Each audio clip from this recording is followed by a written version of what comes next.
Indrajit study point में आप सभी का स्वागत है। हम पढ़ रहे हैं एनसीईआरटी बुक अध्याय 5 विशेष लेखन स्वरूप और प्रकार भाग 2, जिसमें हम विशेष लेखन की भाषा और शैलियों के बारे में जानेंगे कि कौन से आकार और कौन से भाषा के अनुसार उसको लिखा जाता है। तो अलग अलग प्रकार के भाषा हमारे हिंदुस्तान में बोले जाते हैं, तो अलग अलग अखबार भी छपते हैं।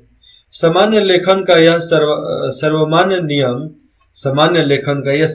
नियम जो सब मानते हैं, विशेष लेखन पर भी लागू होता है कि वह सरल और समझ में आने वाला हो, वैसा भाषा लिखो।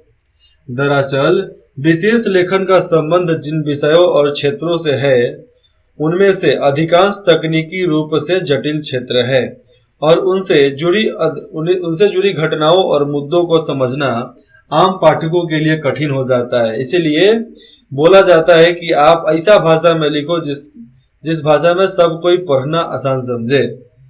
इसलिए इन क्षेत्रों में विशेष लेखन की जरूरत पड़ती है, जिससे पाठकों को समझने में मुश्किल न हो, विशेष पढ़ने वालों को मुश्किल ना हो। विशेष लेखन की भाषा और शैली कई मामलों में सामान्य लेखन से अलग है। सब मानते हैं कि अलग है। उनके बीच सबसे बुनियादी फर्क यह होता है कि हर क्षेत्र विशेष की अपनी विशेष तकनीकी शब्दावली होती है, अपनी शब्दावली इनकी अलग होती है, जो उस विषय पर लिखते हुए आपके लेखन में आती है। जैसे कारोबार पर विशेष लेखन और वो लिखते हुए आपको उसमें इस्तेमाल होने वाली शब्दावली से परिचित होना चाहिए कि आप क्या शब्द, कौन सा शब्दावली इस्तेमाल कर रहे हैं।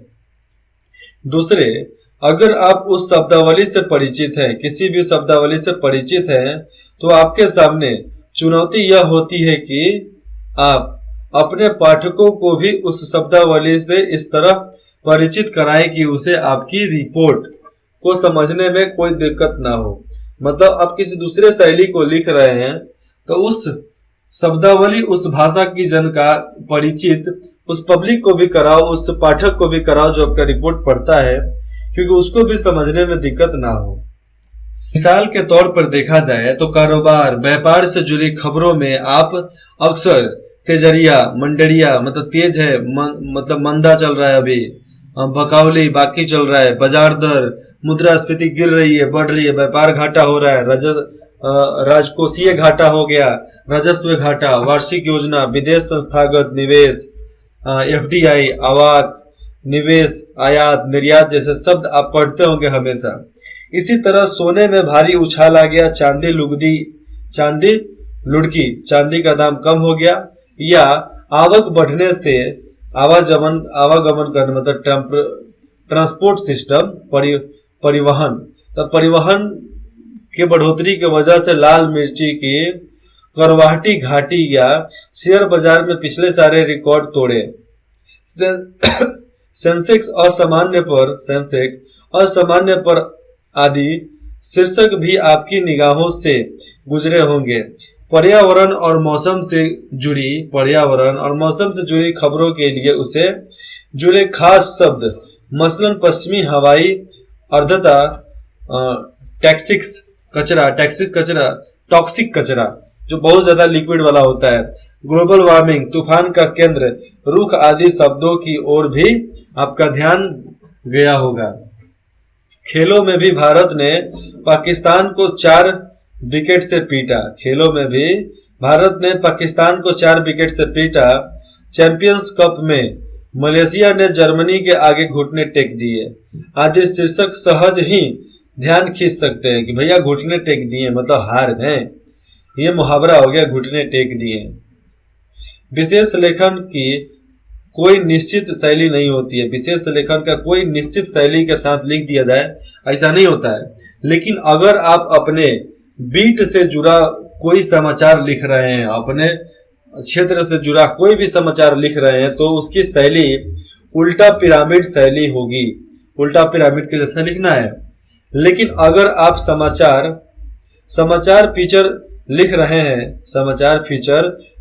हैं, तो उसकी शैली कथात्मक हो सकती है, कथा के जैसी हो सकती है। इसी तरह अगर आप लेख या टिप्पणी लिख रहे हो किसी भी प्रकार का, तो इसकी शुरुआत भी फीचर की तरह हो सकता है। अगर लेख लिख रहा है तो फीचर की तरह लिख सकते हैं। जैसे आप किसी केस स्टडी के उसकी शुरुआत, मतलब किसी भी केस स्टडी का शुरुआत कर सकते हैं और उसे किसी खबर से जोड़कर, यानी न्यूज पेज के जरिए भी शुरू किया जा सकता है। इसमें पुराने संदर्भों को आज के संदर्भों में जोड़कर पेश करने की भी संभावना होती है। चाहे आप कोई भी शैली अपनाएं, लेकिन मूल बात यह है कि किसी भी खास विषय पर लिखा गया आपका आलेख सामान्य लेखक से अलग होना चाहिए, पूरा अलग होना चाहिए। एक बात और याद रखनी चाहिए कि हर किसी को एक बात और याद रखनी चाहिए कि विशेष लेखन को सभी पाठक नहीं पढ़ते। जो विशेष लेखन होता है सब पाठक नहीं पढ़ते हैं। क्यों? एक हद तक उनका पाठक वर्ग अलग भी होता है। जैसे में समाचार पत्र में कारोबार और व्यापार का पन्ना कम पाठक पढ़ते हैं, ज्यादा लोग नहीं पढ़ते हैं। लेकिन जो पाठक पढ़ते हैं उनकी अपेक्षा सामान्य पाठकों की तुलना में अधिक होती है, चूंकि वे उस विषय या क्षेत्र से जुड़े होते हैं, एकदम पूरा जुड़े हुए होते हैं। इसलिए उनकी अपेक्षा यह होती है कि उन्हें उन विषयों या क्षेत्रों के बारे में ज्यादा विस्तार और गहराई से बताया जाए, और ज्यादा गहराई से बताएंगे तो थोड़ा ज्यादा समझ में आएगा। अब आता है विशेष लेखन के क्षेत्र कौन कौन होते हैं। अर्थ व्यापार, खेल, विज्ञान प्रौद्योगिकी, कृषि, विदेश, रक्षा, पर्यावरण, शिक्षा, स्वास्थ्य, फिल्म, मनोरंजन, अपराध, सामाजिक मुद्दे, कानून इत्यादि। ये सब विशेष मुद्दे होते हैं लेख लिखने के लिए। विशेष लेखन के कई क्षेत्र होते हैं, जैसे में आमतौर पर रोजमर्रा की रिपोर्टिंग और बीट को छोड़कर वैसे सभी क्षेत्र हैं विशेष लेखन के दायरे में आते हैं, जैसा मैंने ऊपर बताया, जिसमें अलग से विशेषज्ञता की जरूरत होती है, मतलब विशेष ज्ञान की जरूरत होती है। लेकिन समाचार पत्र और दूसरे माध्यमों में खेल, कारोबार, सिनेमा, मनोरंजन, फैशन, स्वास्थ्य, विज्ञान, पर्यावरण, शिक्षा, जीवन शैली और रहन सहन जैसे विषयों को आजकल विशेष लेखन के लिहाज से ज्यादा महत्व मिल रहा है और बहुत ज्यादा इनको मदद भी मिलता है काम करने में। इसके अलावा रक्षा, विदेश नीति, राष्ट्रीय सुरक्षा और विधि जैसे क्षेत्रों में विशेषीकृत रिपोर्टिंग को प्राथमिकता दी जाती है। आप देख लो, रक्षा, विदेश नीति, राष्ट्रीय सुरक्षा, विधि जैसे ये सब जो क्षेत्र हैं इसमें विशेषीकृत रिपोर्टिंग का प्राथमिकता दिया जाता है। मतलब इसमें कहा जाता है कि आप विशेष स्तर पर रिपोर्टिंग कर सकते हैं, लेकिन बाकी में उतना विशेषज्ञता की जरूरत नहीं होती है, लेकिन उसमें भी थोड़ा आउटर लेवल पर आप लिख सकते हैं। विशेष लेखन के लिए, अलग अलग प्रकार के लेखन के लिए हम जब विशेषज्ञता की बात करते हैं कि हाँ कुछ विशेष ज्ञान होना चाहिए, तो उसका तात्पर्य यह नहीं है कि आप उसके उस अर्थ में विशेषज्ञ हैं, मतलब उस प्रकार उस क्षेत्र में आप विशेषज्ञ ही हैं जिस अर्थ में एक प्रोफेशनल अर्थशास्त्री आर्थिक मामलों का विशेषज्ञ होता है, या कोई वरिष्ठ सैनिक अधिकारी या सैन्य विज्ञान में डॉक्टरेट रक्षा मामलों का विशेषज्ञ होता है। जैसे में एक अर्थशास्त्री अर्थशास्त्र में विशेषज्ञ होता है, वैसे ही सैनिकों का जो बहुत समय से सेना में है वो सेनाओं का, सारे सैनिकों का, सैन्य का क्या होता है, विशेषज्ञ होता है। हालांकि हाल ही के वर्षों में मीडिया में ऐसे विशेषज्ञ पत्रकारों की तादाद बढ़ी है जो अर्थशास्त्र या पर्यावरण विज्ञान या एमबीबीएस जैसे प्रोफेशनल और उच्च डिग्री लेकर पत्रकारिता में आए हैं और इतने बड़े बड़े डिग्री के साथ ये पत्रकारिता का काम कर रहे हैं। लेकिन पत्रकारिता में विशेषज्ञता का अर्थ थोड़ा अलग है, विशेष ज्ञान का थोड़ा बात ही अलग होता है। यहाँ विशेष ज्ञान से हमारा तात्पर्य एक तरह की पत्रकारीय विशेषज्ञता से है, मतलब विशेष ज्ञान का हमारा तात्पर्य एक अलग तरह का विशेष ज्ञान से है। पत्रकारीय विशेष ज्ञान का अर्थ पत्रकारीय विशेषता विशेष ज्ञान, अब मैं इसको विशेष ज्ञान ही बोलूंगा। तो विशेष ज्ञान का अर्थ यह है कि व्यवसायिक रूप से प्रशिक्षित न होने के बावजूद, व्यवसायिक रूप से जो प्रशिक्षित ना हो उसके बावजूद उस विषय में जानकारी और अनुभव के आधार पर अपनी समझ को इस हद तक विकसित करना कि उस विषय या क्षेत्र में घटने वाले घटनाओं और मुद्दों की आप सहजता से मतलब बहुत आसानी से व्यवस्था कर सके और पाठकों के लिए उनके मायने स्पष्ट कर सके कि भैया ये आपके पढ़ने के लिए है, ये आसानी से आप समझ सकते हैं। तो विशेष ज्ञान का मतलब यही होता है कि आप दूसरों के लिए आसान कर दो, पढ़ने वालों के लिए आसान कर दो। कैसे हासिल करें विशेष ज्ञान, विशेषज्ञता कैसे हासिल करें, विशेष ज्ञान हमें हासिल कैसे होगा? आजकल पत्रकारिता में jack for all trades but master of none, सभी विषयों के जानकार लेकिन किसी खास विषय पर विशेषज्ञता नहीं है।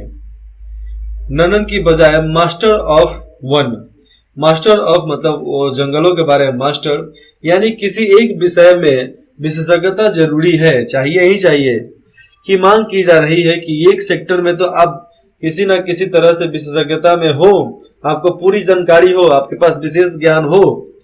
सवाल यह उठता है कि आप किसी भी विषय में विशेषज्ञता कैसे हासिल कर सकते हैं, कोई भी समय में आप विशेषज्ञता कैसे हासिल कर सकते हैं। इस सिलसिले में सबसे जरूरी बात यह होता है कि जिस भी विषय में विशेषज्ञता हासिल करना चाहते हैं, किसी भी विषय में, तो उसमें आपकी वास्तविकता रुचि होनी चाहिए, आपकी रुचि होनी चाहिए, उसमें डूब मरने की इच्छा नहीं, उसमें डूब कर निकल कर जीतने की इच्छा होनी चाहिए। हम जिम में जाते थे तो हम जाते थे केवल फिटनेस के लिए, और बाकी जो लोग आते थे, कुछ लड़के आते थे नया नया, उनको लगता था कि 4 दिन में बॉडी बना लेंगे। और लोग बात भी करते हैं, बच्चे छोटे मोटे बच्चे जो होते हैं बात करते हैं, हे मैं तो 4 दिन में 40 दिन में देह बना लेंगे, कट फट सब निकाल लेंगे। और जब जिम में आते हैं तो हेकड़ी निकल जाती है, छटक जाती है हड्डी। इसके साथ ही अगर आप उस विषय में विशेषज्ञता हासिल करना चाहते हैं, जो भी आप चाहते हैं कि हम इसमें विशेष ज्ञान हासिल करें, तो बेहतर होगा कि आप उच्चतर माध्यमिक मतलब +2, 12वीं और स्नातक स्तर पर उसी या उससे जुड़े विषयों में पढ़ाई करें और उसके साथ आगे बढ़ें। इसके अलावा अपनी रुचि के विषय में पत्रकारीय विशेषज्ञता हासिल करने के लिए आपको उन विषयों से संबंधित पुस्तकें खूब पढ़नी चाहिए। मतलब जिस भी क्षेत्र में आप विशेष ज्ञान चाहते हैं उसका किताब आप पढ़ो, पुस्तक खूब पढ़ो, उससे संबंधित जितने भी किताब है उसको भी पढ़ डालो। विशेष लेखन के क्षेत्र में, जो विशेष लेखन करते हैं उसके क्षेत्र में सक्रिय लोगों के लिए खुद को अपडेट रखना बेहद जरूरी होता है। जो विशेष लेखन विशेष ज्ञान रखते हैं वो हर 2 घंटे पर अपने आप को अपडेट कर लेते हैं। इसके लिए उस विषय से जुड़ी खबरों और रिपोर्टों की कटिंग करके फाइल बनाना चाहिए। साथ ही उस विषय के प्रोफेशनल विशेषज्ञों के लेख और विशेषणों की कटिंग भी सहेज कर रखनी चाहिए। अब देखो उसमें ज्यादा ज्ञान चाहिए तो जो भी प्रोफेशनल लोग होते हैं उनके कटिंग लिख लो, चाहे वो विशेषज्ञता में जो लेख लिखते हैं उसको लिख लो, चाहे कटिंग रख लो। कुछ होना चाहिए आपको सहज भाव में कि हम ये बोल सकते हैं। एक तरह से आपको उस विषय में जितनी संभव हो, एक तरह से आपको उस विषय में जितनी भी संभव हो संदर्भ सामग्री जुटा कर रखनी चाहिए। क्या रखनी चाहिए? हर सामग्री को अपने पास जुटा कर रखनी चाहिए कि कब किसका कहाँ इस्तेमाल करें मन के ऊपर हो। इसके अलावा उस विषय या शब्दकोश और इंसाइक्लोपीडिया भी आपके पास होनी चाहिए। अब देखो यहाँ पर बात आ जाती है कि उस विषय पर शब्दकोश तो आपको चाहिए ही, ज्ञान चाहिए ही। इंसाइक्लोपीडिया मतलब आपको दूसरे सामने वाले को देख कर समझना भी पड़ेगा कि वो क्या चाहता है। ये सब भी आपके अंदर खूबियां होनी चाहिए।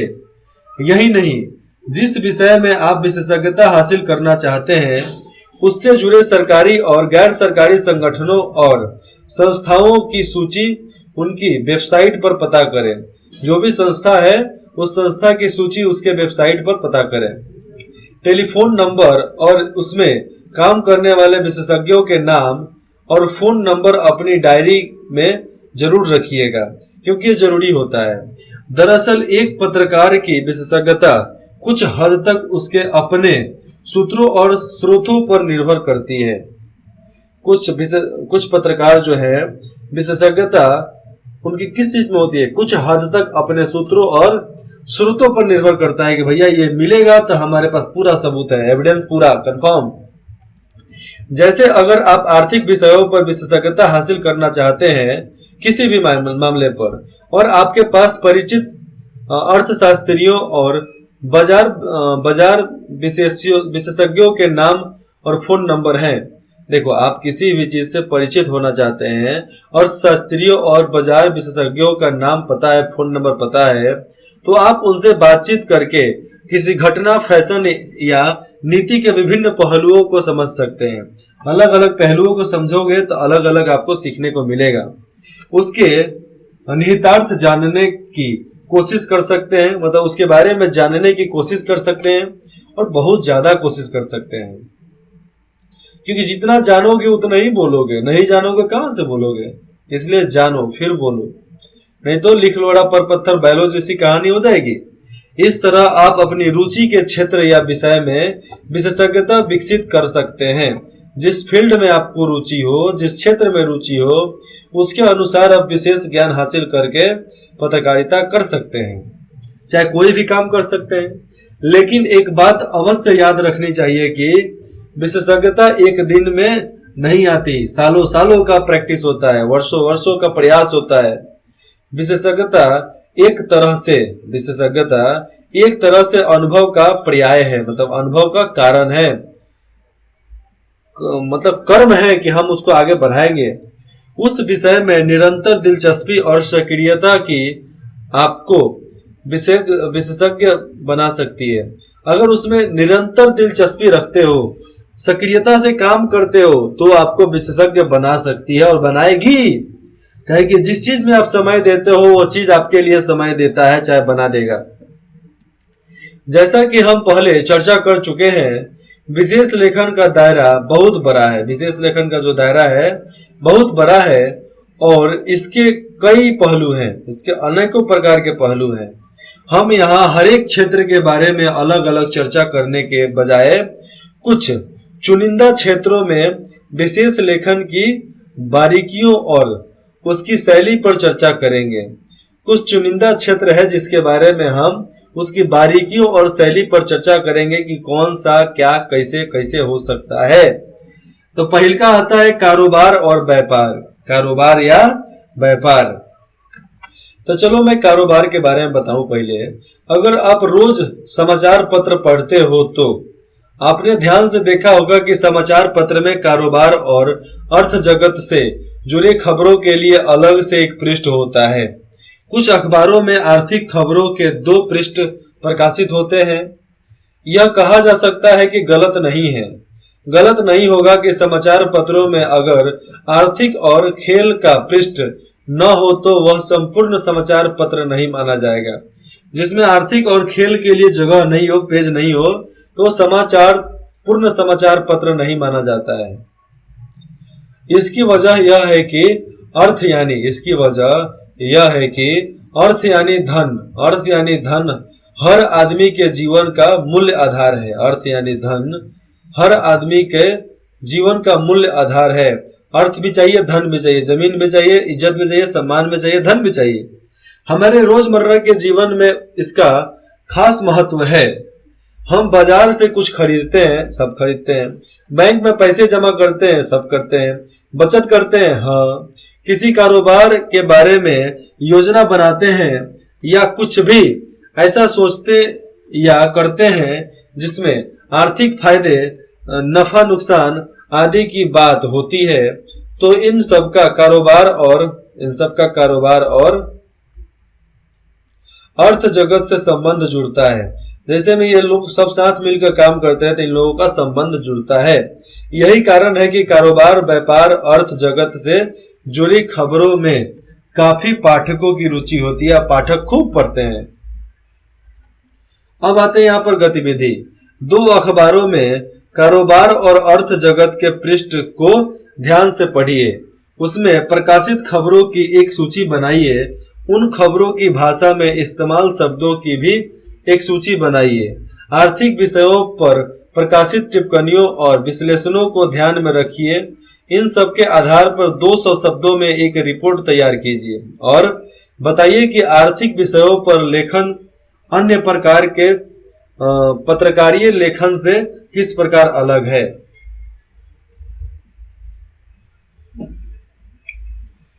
किसी एक समाचार पत्र में, किसी भी एक समाचार पत्र में प्रकाशित होने वाले मंडी के भाव पर आधारित एक सप्ताह की खबरें और उनका विश्लेषण इकट्ठा कीजिए और उसे ध्यान से पढ़िए और बताइए कि वह एक सामान्य पाठक की समझ में आ सकता है, सामान्य पढ़ने वाला भी समझ सकता है।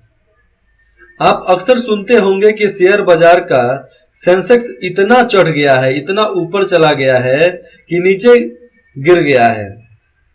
आप सुनते होंगे कि ऊपर चला गया है और नीचे गिर गया है। क्या सेंसेक्स इतना, मतलब शेयर का बाजार बढ़ गया है और घट गया है। इसी तरह सोने चांदी के भाव, विदेशी मुद्रा जैसे डॉलर, पौंड इत्यादि की कीमत, जरूरी उपभोक्ता चीजों की कीमत या खेती बाड़ी से जुड़ी चीजों की कीमत घटती बढ़ती रहती है और हर किसी की कीमत बढ़ते घटता रहता है। आज जो मैंने जिस लैपटॉप से मैं आपको पढ़ा रहा हूँ, जिससे मैं आपके लिए वीडियो बना रहा हूँ, वो लैपटॉप मैंने करीबन 50,000 का लिया था। आज ये लैपटॉप का कीमत बढ़ गया है। इसके पीछे कौन कौन से कारण है? इसके पीछे सरकार का जीएसटी का कारण है, सरकार का टैक्स का कारण है, क्योंकि करीबन इस लैपटॉप पे 10,000 का हम टैक्स दिए हैं। आम लोगों को इससे क्या फायदा या नुकसान होगा या इनके जीवन पर क्या असर पड़ेगा और उन्हें बचाव के लिए क्या करना होगा, यही आदि जानकारियां में आम पाठकों की भी दिलचस्पी होती है और सब सीखना चाहते हैं, सब जानना चाहते हैं। कारोबार और व्यापार और अर्थ जगत का क्षेत्र काफी व्यापक होता है, बहुत व्यवहारिक होता है, बहुत व्यापारिक भी होता है। इसमें कृषि से लेकर उद्योग तक, व्यापार से लेकर शेयर बाजार तक, अर्थव्यवस्था से जुड़े सभी क्षेत्र शामिल हैं। इन सभी क्षेत्रों में एक साथ विशेषज्ञता हासिल करना कठिन है। यही कारण है कि कारोबार और अर्थ जगत में भी आपको कोई खास क्षेत्र चुनना पड़ता है। कारोबार में आ जाएगा बड़ी बड़ी फैक्ट्रियां, अर्थ जगत में आ जाएगा छोटे छोटे दुकान और होलसेलर डिपार्टमेंट। जैसे कोई शेयर बाजार का विशेषज्ञ है, कोई भी शेयर बाजार का मास्टर है, तो कोई प्रॉपर्टी क्षेत्र में ज्यादा जानता है, मतलब प्रॉपर्टी क्षेत्र का मास्टर है, बहुत जानता है। कोई बजट का जानकार है तो कोई मंडी का जानकार है। पिछले कुछ वर्षों में आर्थिक पत्रकारिता का महत्व काफी बढ़ा है।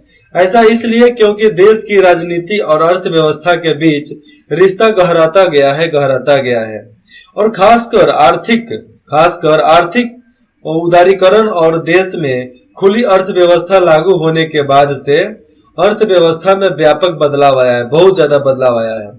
क्योंकि उदारीकरण जब चालू हुआ देश में, खास आर्थिक उदारीकरण, जिसके वजह से हर व्यापार को आगे बढ़ने में मदद मिली।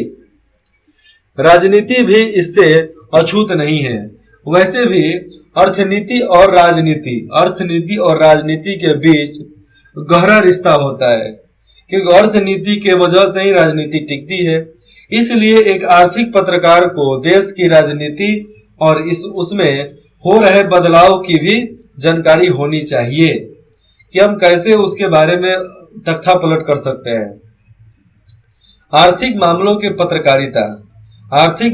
पत्रकारिता सामान्य पत्रकारिता की तुलना में काफी जटिल होती है, मुश्किल होता है। ऐसा इसलिए क्योंकि आम लोगों को, जितने भी आम लोग हैं, आम लोगों को इसकी शब्दावली, चाहे इसकी शब्दकोश के बारे में या उनके मतलब के बारे में ठीक से पता ही नहीं होता। इसलिए आसान भाषा में लिखा जाता है कि हर किसी को मालूम चले। उसे आम लोगों की समझ में आने लायक कैसे बनाएं, और आम लोगों के समझ में आने लायक इस्तेमाल किया जाता है शब्द। यह आर्थिक मामलों में पत्रकार के सामने सबसे बड़ी चुनौती होती है कि कैसे करें। लेकिन इसके साथ ही आर्थिक खबरों का एक ऐसा पाठ्यवर्ग होता है, पाठ्यवर्ग में दिखाई देता है जो उस क्षेत्र से जुड़ा होने के कारण उसके बारे में काफी जानता भी है, तभी ना दूसरे को बताएगा। हम जन्मे नहीं करेंगे, आपको पढ़ाने आएंगे तो पढ़ा पाएंगे क्या? इसीलिए हम कोई भी किताब पहले पढ़ते हैं, उसके बाद आपको पढ़ाते हैं। एक आर्थिक पत्रकार को इन दोनों तरह के पाठकों की जरूरत को पूरा करना पड़ता है और सबके लिए काम करना पड़ता है। इसलिए आर्थिक मामलों पर विशेष लेखन करते हुए इस बात का हमेशा ध्यान रखा जाना चाहिए कि वह किस वर्ग के पाठक के लिए लिखा जा सकता है, मतलब किस वर्ग के पाठक के लिए हम लिख रहे हैं, चाहे भेज सकते हैं। कारोबार या अर्थ जगत से जुड़ी रोजमर्रा की खबरें उल्टा पिरामिड शैली में लिखी जाती है। उल्टा पिरामिड शैली, पहले पूरा मेन पॉइंट कम खत्म। शेयर बाजार के एक समाचार के उदाहरण पर गौर कीजिए कि कैसा हो सकता है। ये शेयर मार्केट का एक उदाहरण है जिसको मैं अगले भाग में आपको बताऊंगा। ठीक है, इंद्रजीत स्टडी पॉइंट में जुड़ने के लिए आप सभी का बहुत बहुत धन्यवाद। आशा करता हूं कि आपको जो भी कमेंट करना है आप बेझिझक हमें कमेंट करके बता सकते हैं। इंद्रजीत स्टडी पॉइंट की पूरी टीम आपके कमेंट का इंतजार करेगी। धन्यवाद।